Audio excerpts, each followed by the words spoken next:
'cause I am one man against the world.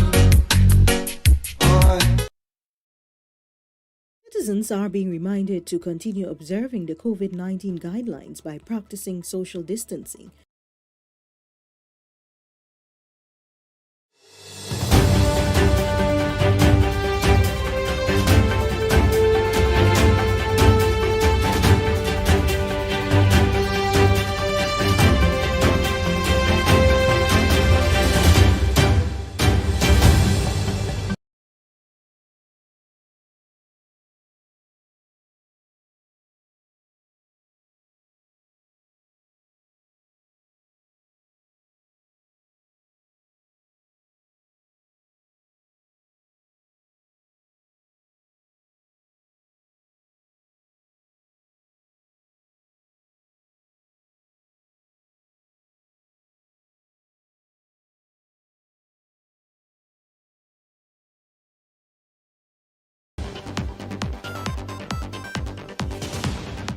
Good afternoon and welcome to your main newscast right here on Kaieteur Radio. In our headlines, local activists tell ExxonMobil shareholders oil spill for Payara project could reach Jamaica, but Guyana remains without full coverage insurance. Meanwhile, government to establish visa requirements for Haitian and Cubans. Tradewinds trainer purse gets snatched and porter remanded. Meanwhile, the 100 million cement factory to be constructed on the Essequibo coast, and cops reach out to victims of robbery attempt after Kaieteur News report.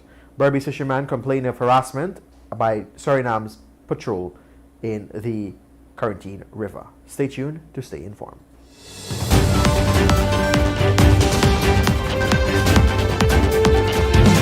The COVID-19 vaccine gives us hope for a healthier tomorrow. Have you received your shot yet? The Regional Health Services in Region 2 invite you to get vaxxed and get a chance to receive a COVAX hamper. A what? A COVAX hamper. When vaccinated, you will receive a coupon, and drawings will be done weekly at the Study Health Center and broadcast live on the Regional Health Services Facebook page on Sundays. Get vaccinated and get a chance to be one of 4 lucky winners of a COVAX hamper. Pomeroon Supernam fighting COVID-19 for a safer region and safer Guyana.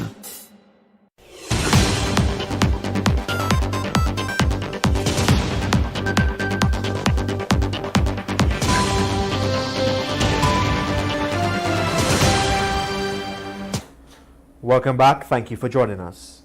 As part of the ongoing efforts to protect the environment from current and future generations, 30 Guyanese have reached out by way of letter to ExxonMobil shareholder, informing them of the oil spill potential of the American company operation offshore Guyana. In a letter to the shareholders, it was noted that Exxon is drilling in the Amazon Orinoco Influence Zone, an area rich in marine biodiversity with species that are threatened, or it was outlined that the well blowout would have a tragic impact on the region's marine ecosystems. The activists informed the shareholders that an unmitigated oil spill for ExxonMobil's Payara project could reach as far as Jamaica. That project, scheduled for operation by 2024, will produce 220,000 barrels of oil per day. It should be noted that Guyana is without full coverage insurance for any of the projects, being led by ExxonMobil in conjunction with its partners Hess Corporation and CNOOC Petroleum Guyana Limited.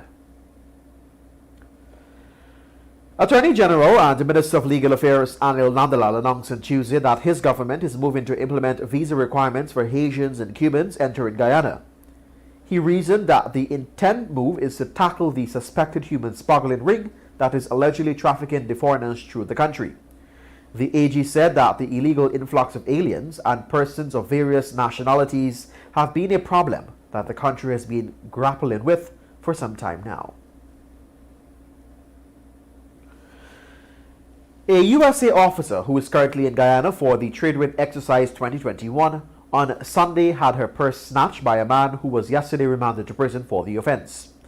28-year-old Alvin Archer, a porter of Diamond Housing Scheme East Bank Demerara, appeared in the Georgetown Magistrate's Court before Chief Magistrate Ann McLennan. He denied a charge which alleges that on June 20, 2021 at Crowell Street, Georgetown, he stole a brown purse valued at $8,000, one Apple iPhone valued at $250,000, and $9,200 cash, all property of Melissa Owners.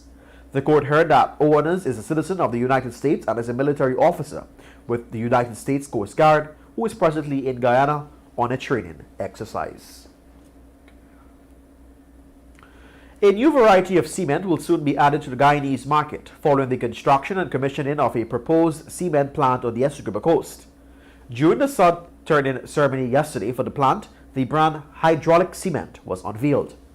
We understand that the plant will operate under the Georgetown Cement Company, for which Mr. Vijay Sugdeo is the CEO.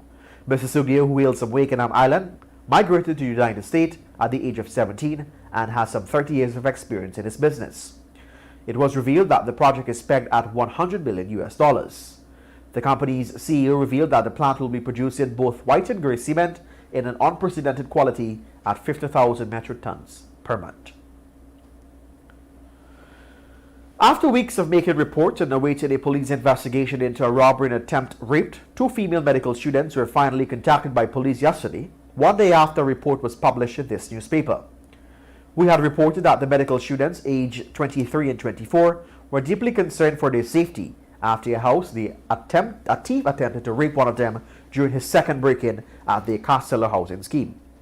The 23-year-old informed Kaieteur yesterday that the detective, who was supposed to follow up on the first incident, contacted her and inquired about her availability to give a statement. The first incident occurred on June 6, 2021, less than 1 week after the victims had moved into their 2-bedroom apartment located in Costello housing scheme. Berbice fishermen who would usually ply the trade in the Kaieteur River recently complained of being harassed and in some cases extorted by Surinamese patrols. They have reached out to the Ministry of Agriculture, which has since pledged to provide relief with the help of the Foreign Affairs Ministry. Chairman of the number 66 Fishermen's Co-op Society, Panswar Jainarain, said that the minister that the fishermen are being harassed by the certain Surinamese River Patrol.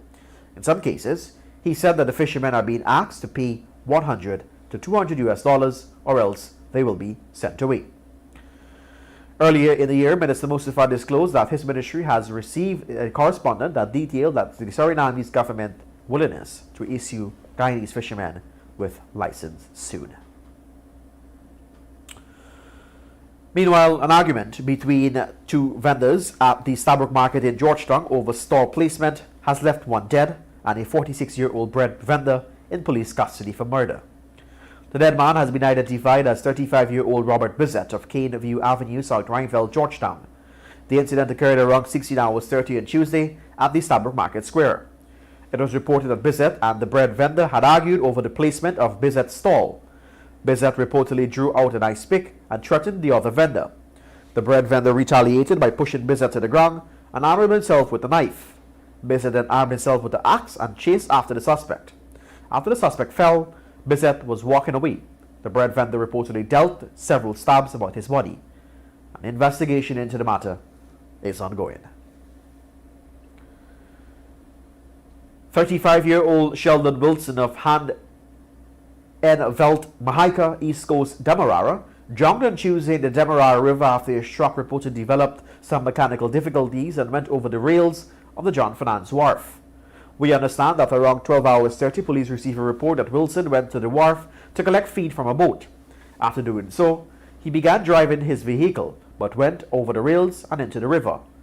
We were informed that Wilson's truck is in the process developed some mechanical issues which caused him to lose control. The entire front of the truck became submerged into the river. According to the police, a laborer working at the wharf was the person who jumped into the river to retrieve Wilson's body. 20 minutes to the 1 o'clock hour, 12:40. It is time for your COVID-19 update. And the Ministry of Health announced that 2 more persons due to COVID-19 have died. According to the ministry, the latest fatalities are that of a 68-year-old woman from Region 4 and a 55-year-old man from Region 6. The country's COVID-19 death toll has moved to 454. 125 new COVID-19 cases were recorded, taking a total number of confirmed cases of 19,359. 20 are in the ICU, 115 are in institutional isolation, 1,473 in home isolation, and 8 are in institutional quarantine. To date, a total of 17,297 persons recovered from the virus. We'll be back after the break with your page 7 of the Kaieteur News.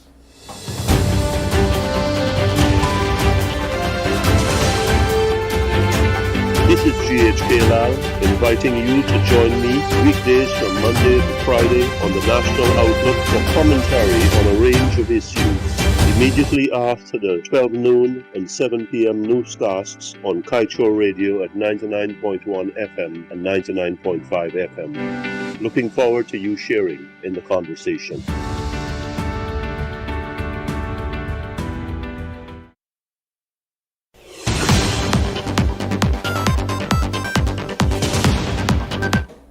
Just before we bring to you the page 7 of the Kaieteur News, let me turn my attention to the front page of the Kaieteur News.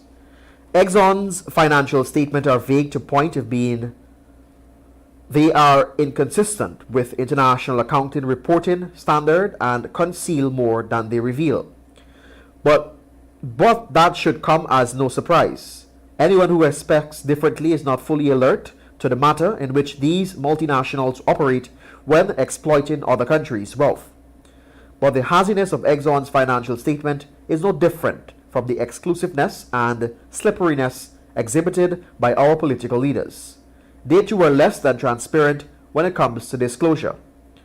When a country's political leaders are advised, it begs the question whether they are acting in our interests or that of oil companies. When they refuse to provide clarity on issues of concern, it makes the public question whether they have our best interests at heart. Exxon's financial statements are no different from what our leaders are doing with the management of Guyana's oil wealth. There is no dissimilarity between the manner in which Exxon treats Guyana and the contempt with our political leaders are exhibiting towards us. Wake up, Guyana. We demand answers. You can read that in the Kaieteur News this morning. It is the front page of the Kaieteur News. It is now time for your page 7 of the Kaieteur News this afternoon that is dedicated of being blunt. Nobody likes to admit being the victims of a con, but that is exactly what happened to Guyana under the coalition government and today with the PPP government. The problem is that as our leaders have been conned, so are all citizens who live with costly leadership stupidities. Anthony Paul, the TNT oil expert, keeps warning us. Put laws in place to avoid being conned by oil companies. Referred in the June 21st edition of the Kaieteur News. We have been conned and will continue to be conned by oil companies unless our leaders get the backbone to admit that Exxon has inflicted a big con on Guyanese. Leaders must get in the face of Exxon, demand a fair share. They must put laws in place. That is, unless they are so much in bed with Exxon that they are fear upsetting Exxon. And with that, we've come to the end of your main newscast right here in Kaieteur Radio 99.1 at 99.5 FM. Let me remind you that you can get the full details of these stories and much more by picking up a copy of the Kaieteur News at a newsstand near you, or pick up a copy or head across to our website at kaieteurnewsonline.com. I am Josh Sivan Slegman. Thank you for joining us.